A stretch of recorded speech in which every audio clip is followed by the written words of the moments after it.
What's up, internet? My name's Sammy Fightmaster and welcome back to my YouTube channel. So it's been about a week since I posted a video, and that is because I just started a new job. It's my first job that I actually get to use my degree for, which means it takes up a lot of my time. So bear with me over the next couple weeks while I try to figure out a good schedule, because I still want to make videos. I still enjoy doing this, but I am devoting a lot of time to this new job, and I need to figure out what works best for me. We'll just see how things go, because I really do enjoy doing YouTube and making videos for you all, and I want to keep doing that. Anyways, with that out of the way, today I'm going to be reviewing Season 2 of the Netflix original show, Trinkets.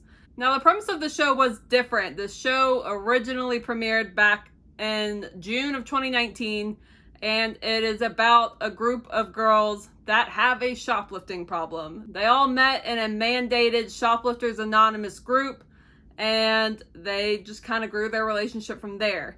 Now, if you were like me and watched the first season of the show when it first came out sometime last summer, then it's probably been a little bit since you've seen it, and you're not really sure what happened, like you don't remember.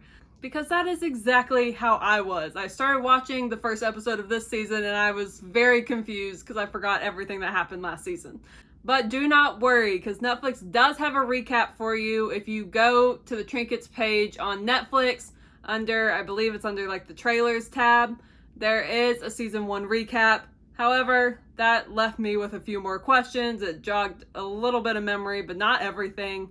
So I'm going to put a link down to an article that I found very helpful at recapping the first season down in the description box below.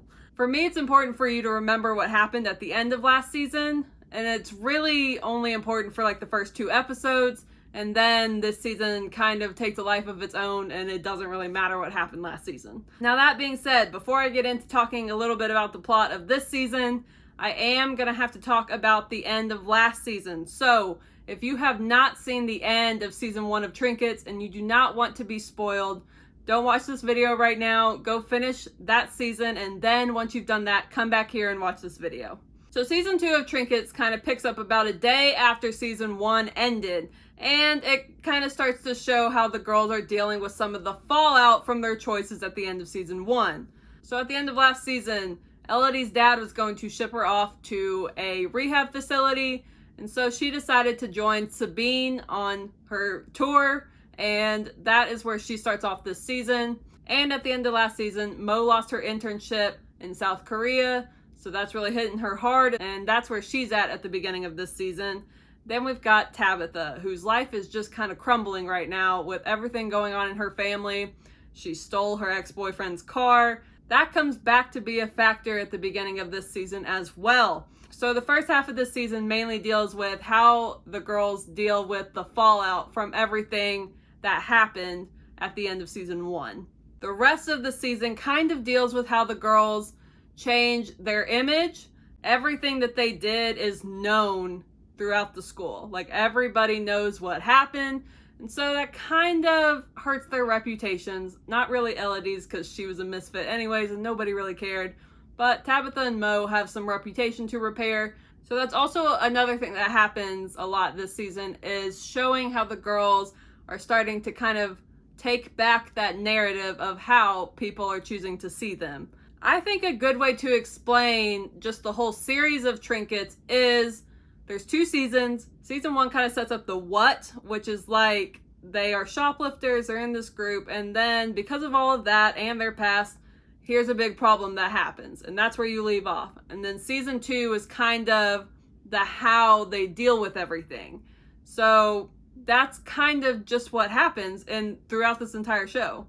I will be honest, I did like this season much better than the first season. Like, I liked the first season. I thought it was a really cool concept for a show. It's different. It deals with an issue that not a lot of people talk about. So it was fun to see. Plus, I love Brianna Hildebrand, who plays Elodie. I love her, so I was all in for this show.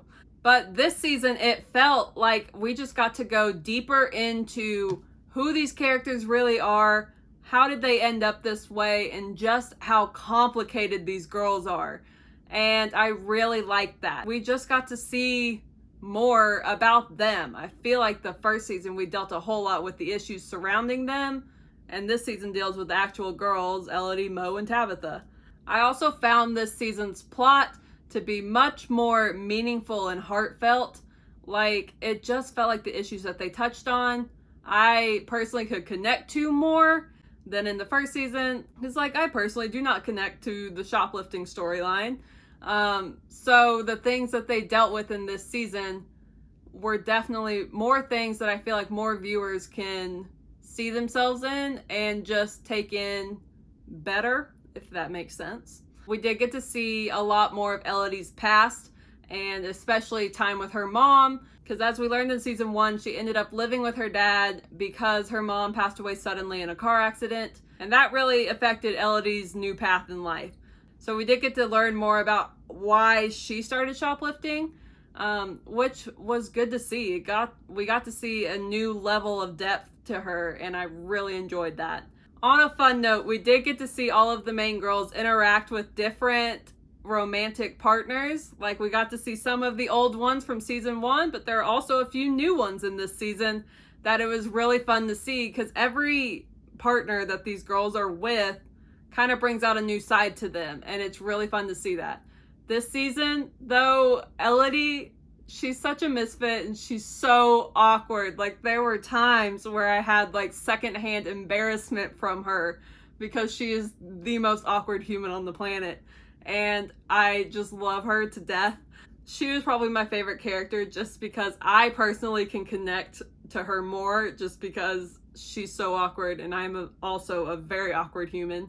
So I can connect to her, not so much the shoplifting, but the awkwardness, I got you covered.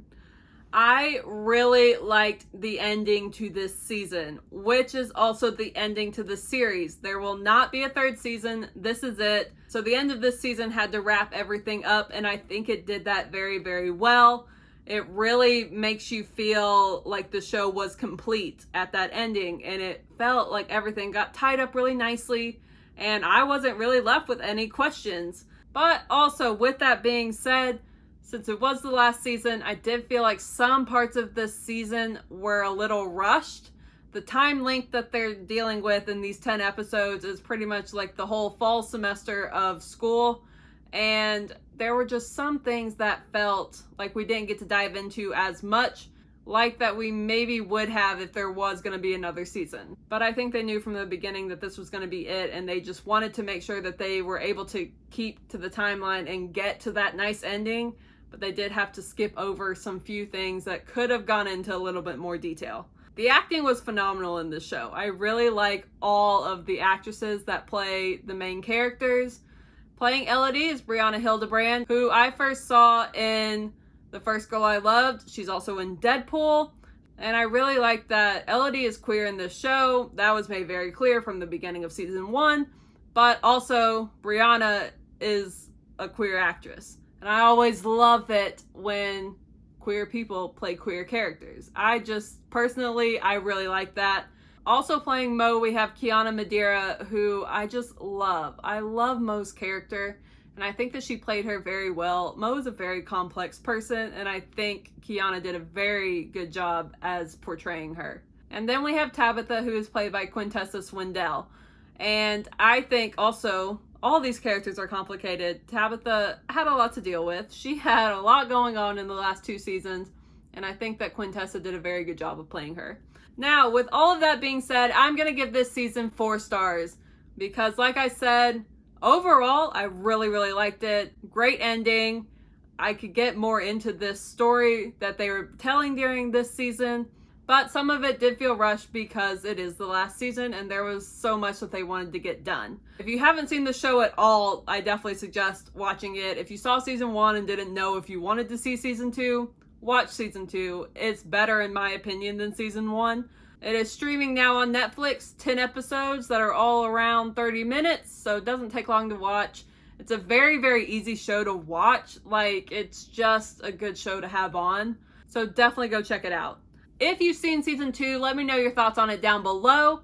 If you like this video, make sure to give it a thumbs up, and if you're new around here, welcome to my channel, and I would really love and appreciate it if you would subscribe at the end of this video, and then after you subscribe, hit the bell off to the side to be notified when I post new videos. Well, that is all that I've got for you today, so I guess I'll see you next time. Bye!